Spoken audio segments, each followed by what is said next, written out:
Bonjour à tous, chers fans, et bienvenue à notre rendez-vous sportif quotidien. Aujourd'hui est un jour particulier car c'est le jour du match pour la RDC et nous gardons également un œil sur le Sénégal.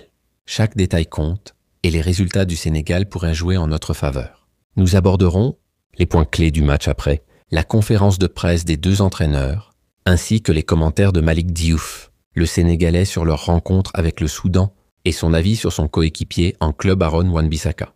Passons aux choses sérieuses, car certains d'entre nous doivent s'organiser avant de profiter du match en toute sérénité. La RDC affronte aujourd'hui le Sud-Soudan, tandis que notre concurrent direct se mesure à l'autre Soudan à Dakar. 2 terrains, 2 enjeux, mais une seule obsession, prendre l'avantage avant le choc final. Chers supporters congolais, n'oubliez pas d'inclure le match Sénégal-Soudan dans vos pensées, peu importe vos croyances. Car dans le football, même les prières les plus discrètes peuvent faire trembler les poteaux adverses. Un résultat défavorable pour le Sénégal face au Soudan serait idéal pour nous avant leur venue à Kinshasa. Une défaite là-bas, c'est comme un vent de panique qui souffle jusqu'à ma tête. On prend tout ce qui peut les fragiliser. Je suis convaincu que peu importe leur performance à Dakar, même s'ils remportent une victoire, leur plus grand défi sera de se rendre à Kinshasa sans subir une défaite cuisante. Car Kinshasa n'est pas une destination touristique pour les équipes. Arrogante, ici, le ballon brûle et les gradins grondent. Nous espérons tous un match nul entre le Sénégal et le Soudan. Personnellement, je le souhaite. Un nul, c'est comme un plat sans sel pour eux. Mais pour nous, c'est une marinade parfaite avant le festin. Un match nul à Dakar nous permettrait de voir comment le Sénégal se comportera à Kinshasa. Parce que c'est facile de danser à Dakar, mais à Kinshasa, il faut savoir esquiver les tambours. Si le Sénégal obtient un autre match nul, ce ne serait pas surprenant, car l'équipe sénégalaise a perdu de sa superbe ces dernières années.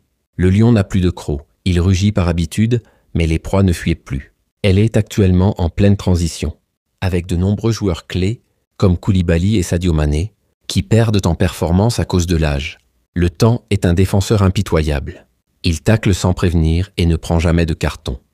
L'Afrique traverse une période de transition, où les anciennes stars cèdent la place à de nouveaux, leaders sur la scène footballistique, tels que la RDC et le Maroc, qui cherchent à regagner leur statut de grande nation du football africain.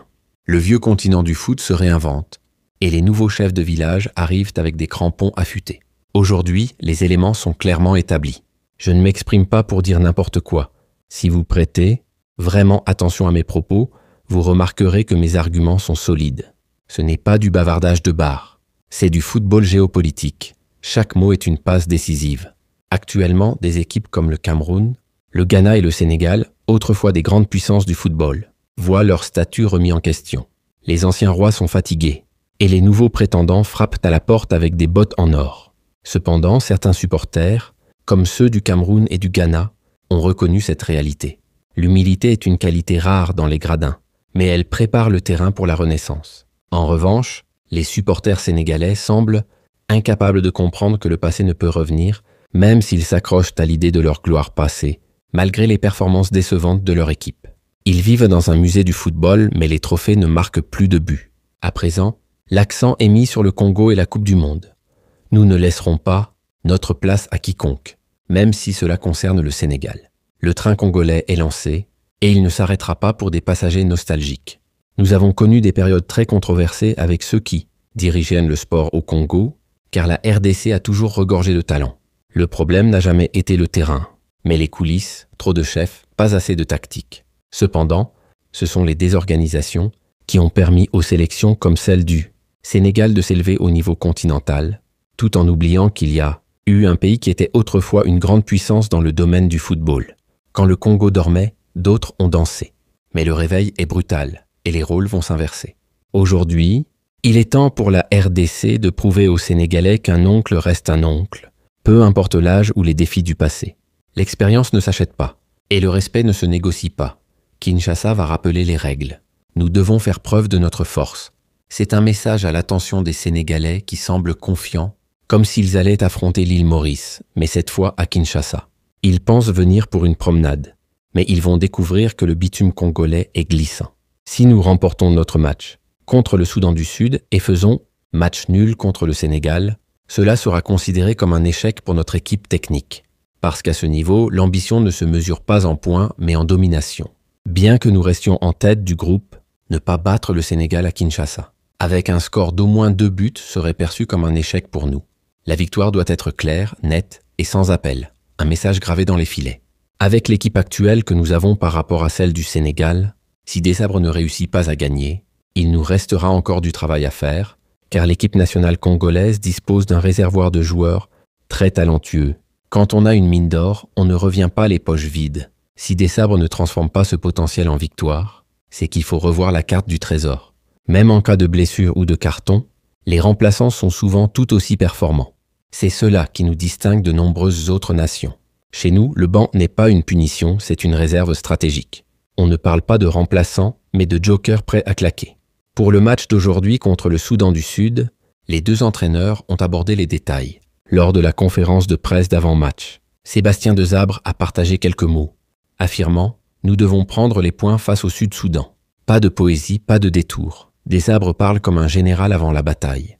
Les points ne sont pas négociables, ils sont exigés. » Lors d'une conférence de presse précédant le match, le coach des Léopards, Sébastien Desabre, a fait preuve de clarté et de détermination avant le duel contre le Soudan du Sud. Le ton est posé, mais le regard est tranchant. On sent que derrière les mots, il y a une stratégie bien huilée. Il a rappelé la victoire serrée de 1-0 acquise à Kinshasa lors de la première rencontre, tout en soulignant la combativité et l'organisation de l'équipe soudanaise, qui doit être prise très au sérieux. Un avertissement déguisé. Le Soudan du Sud n'est pas venu pour faire du tourisme, et Kinshasa n'oublie jamais ses batailles. Il a ajouté « Nous allons donner le meilleur de nous-mêmes, faire plaisir à nos supporters et surtout accumuler des points qui nous rapprocheraient de notre objectif final, qui est d'atteindre la Coupe du Monde », a déclaré Sébastien Desabre devant les journalistes. Le discours est calibré, mais l'ambition est volcanique. La Coupe du Monde n'est plus un rêve, c'est une destination avec GPS activé. Ce discours illustre la volonté du staff technique des Léopards de revenir avec un bon résultat à Kinshasa dans cette campagne éliminatoire où chaque match est crucial. Pas de place pour les erreurs. Chaque ballon perdu est une minute de retard, sur le vol pour le Qatar ou le Canada. De son côté, l'entraîneur du Sud-Soudan, Nicolas Dupuis, a promis une équipe des Bright Stars déterminée. Les étoiles brillent, certes, mais à Juba, il faudra prouver qu'elles ne sont pas juste là pour décorer le ciel. À l'approche de ce choc contre la RDC, Nicolas Dupuis a exprimé une grande confiance lors de sa conférence de presse au Juba National Stadium. L'assurance est là, mais attention, trop de confiance, c'est comme jouer sans gardien. Le technicien français a déclaré que son équipe est prête à livrer un match intense avec un objectif clair, obtenir la victoire. Ils viennent pour gagner, pas pour apprendre. Mais entre l'intention et l'exécution, il y a 90 minutes de vérité. Il a souligné que les joueurs ont travaillé avec acharnement, sont concentrés et déterminés à offrir une performance remarquable devant leurs supporters. L'effort est louable, mais face aux Léopards, il faut plus qu'un bon échauffement. Il faut du venin tactique. Les Bright Stars se présentent donc avec une motivation à son comble, promettant une rencontre palpitante contre les Léopards ce vendredi à Juba. Le décor est planté, les projecteurs allumés. Mais le scénario final pourrait bien être écrit en lingala. Les Léopards de la RDC doivent prendre cette équipe très au sérieux. Cependant, nous sommes confiants. La prudence est stratégique, mais la confiance est notre carburant. On ne vient pas à Juba pour faire du tourisme diplomatique. Bien que nous ne sous-estimions pas nos adversaires, je pense que cette équipe ne pourra pas rivaliser, car nous avons trop d'atouts en notre faveur. Quand tu joues avec des cartes en or, tu ne crains pas les jetons en plastique. Concernant le match RDC contre le Sénégal, certaines statistiques sont déjà disponibles pour évaluer les forces offensives des deux équipes. D'après les chiffres, les rapports de force semblent équilibrés. Les chiffres parlent, mais le terrain crie.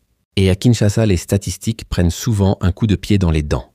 Ce match, considéré comme l'un des principaux affrontements de la 8e journée, promet une lutte acharnée où chaque détail comptera. Ce n'est pas un match, c'est un duel d'identité. Chaque passe est une déclaration politique. Après 6 matchs, le Sénégal a inscrit 8 buts tout en concédant qu'un seul, tandis que la RDC a marqué 7 buts pour 2 encaissés. 2 défenses solides, 2 attaques affûtées. Mais l'histoire ne retiendra que celui qui aura fait trembler les filets au bon moment.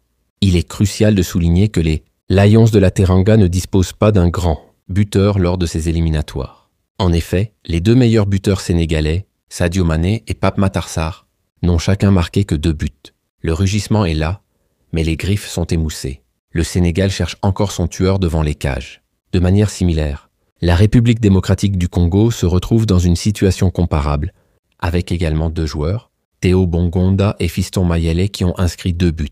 Le duel est équilibré, mais la différence se fera dans l'envie, le feu et le cri du peuple dans les tribunes. Le meilleur buteur de ces éliminatoires est cependant Denis Bouanga du Gabon, qui a marqué 8 fois, suivi par l'Égyptien Mohamed Salah avec 6 buts. Quand Bouanga s'amuse, les filets pleurent. Et Salah, fidèle à lui-même, continue de distribuer des cauchemars aux défenses africaines. Cela signifie que le match du 9 septembre prochain sera décisif et se jouera, dans les moindres détails, probablement sous l'effet intimidant du public de Kinshasa. À Kinshasa, même les moustiques chantent pour les léopards. L'ambiance n'est pas un décor, c'est une arme. Je suis conscient que l'équipe sénégalaise a l'habitude des grandes compétitions, mais Kinshasa représente un tout autre défi. L'expérience ne suffit pas quand le sol tremble sous les cris du peuple. Ici, les grands apprennent à redevenir humbles. Lors d'une conférence de presse avant le match Sénégal-Soudan à Dakar, El Hadji Malick a évoqué Aaron Wan-Bissaka en ces termes. « Je connais Aaron Wan-Bissaka, mon coéquipier, qui excelle dans les duels individuels et est très solide défensivement, tout en étant également offensif grâce à ses tacles glissés efficaces. Quand un joueur est décrit comme une lame suisse, tu sais que le danger peut venir de n'importe quel angle. Je ferai tout pour l'empêcher de progresser, car s'il commence à prendre du plaisir dans la zone adverse, cela pourrait devenir dangereux, étant donné qu'il est un excellent animateur sur son flanc. Si Bissaka commence à danser, il faut vite couper la musique. Sinon, c'est le flanc qui se transforme en piste de samba. Voilà un joueur sénégalais qui comprend bien qui est Bissaka. Alors Malick, il faut être vigilant, mon ami. Le respect est là, mais la vigilance doit être permanente. Car Bissaka ne prévient pas quand il décide de faire le ménage. Diouf rappelle ainsi l'importance de ne pas perdre de vue le match contre le Soudan, avant le choc entre la RDC et le Sénégal. Avant de penser au lion, il faut éviter de se faire mordre par le chacal. Chaque point compte, chaque match est une tranchée. Le footballeur sénégalais El Hadji Malick Diouf a souligné l'importance de ne pas se concentrer uniquement sur le très attendu affrontement contre la RDC. L'erreur classique. Regarder trop loin et trébucher sur la marche juste devant soi. Beaucoup focalisent leur attention sur la RDC, souvent considérée comme le grand événement de cette fenêtre de septembre. Kinshasa attire les projecteurs, mais les projecteurs ne marquent pas de but. Il faut d'abord survivre au Soudan. Cependant, il est crucial de ne pas oublier que le Soudan a presque le même nombre de points que nous. À mon avis, il n'y a pas de distinction. Pour notre équipe, il est impératif de remporter ces 2 matchs, a-t-il affirmé avec conviction. Le calcul est simple, 2 victoires ou 2 regrets. Le reste, c'est du bruit. Cette déclaration reflète parfaitement la détermination des Sénégalais à triompher contre la RDC devant des milliers de fans au stade des Martyrs de Kinshasa, le 9 septembre prochain. Mais attention, les martyrs ne sont pas là pour applaudir les visiteurs. Ils rugissent pour les leurs, et ça s'entend jusqu'à Bandundu. Ce qui est certain, c'est que cette rencontre entre la RDC et le Sénégal, prévue le 9 septembre au stade des Martyrs, promet d'être passionnante, électrisante et cruciale, avec les léopards prêts à rugir comme jamais face aux lions de la Teranga. Ce n'est pas un match, c'est une épreuve de vérité. Et dans cette jungle, seuls les plus affamés survivent. Cependant, la sélection sénégalaise fait face à certains risques. Avec 5 joueurs dans l'équipe des Lions de la Teranga, il pourrait être pénalisé pour le match contre la République démocratique du Congo en cas de carton. Jaune reçu lors de la rencontre contre le Soudan.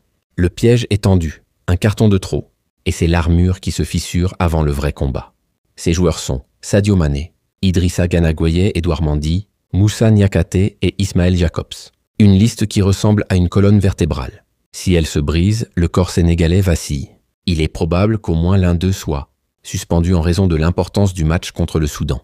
Le sélectionneur Pape Thiaw doit donc préparer ses joueurs mentalement pour éviter des problèmes ou envisager de mettre sur le banc 3 ou 4 d'entre eux pour prévenir toute mauvaise surprise. Choix cornélien. Jouer avec les cadres et risquer la casse, ou miser sur les doublures et prier pour qu'elles tiennent la route. La question se pose alors, le Sénégal. Peut-il se passer de ses joueurs sans subir de conséquences négatives? C'est un aspect crucial à considérer, car l'équipe sénégalaise ne dispose pas d'un banc de grande qualité. Le banc sénégalais n'est pas un coffre-fort, et quand les titulaires vacillent, les remplaçants ne font pas toujours le poids. D'autre part, le King Maswaku sera absent en raison de l'accumulation de cartons jaunes.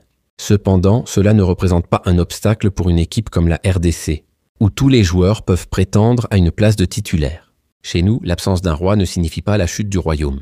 Le trône est solide et les prétendants sont affûtés. Joris Kayembe est déjà envisagé comme solution, et cela ne devrait pas poser de problème, car nous connaissons tous qui est Joris Kayembe. Kayembe, c'est le genre de joueur qui entre sans frapper, et s'installe comme s'il avait toujours été là. Il n'y a jamais eu de différence de voir jouer Masuaku ou Kayembe, car tous les deux sont meilleurs. C'est ça la différence avec la RDC. Chez nous, le talent ne se mesure pas au nom sur le maillot, mais à l'impact sur le terrain. Et ça, peu de nations peuvent en dire autant. Merci chers supporters. Place aux attentes des résultats des deux matchs. Quand vous suivez le match, RDC Sud-Soudan, gardez votre oreille vers les cousins car tout fait compte. Alors rendez comme d'habitude et au revoir.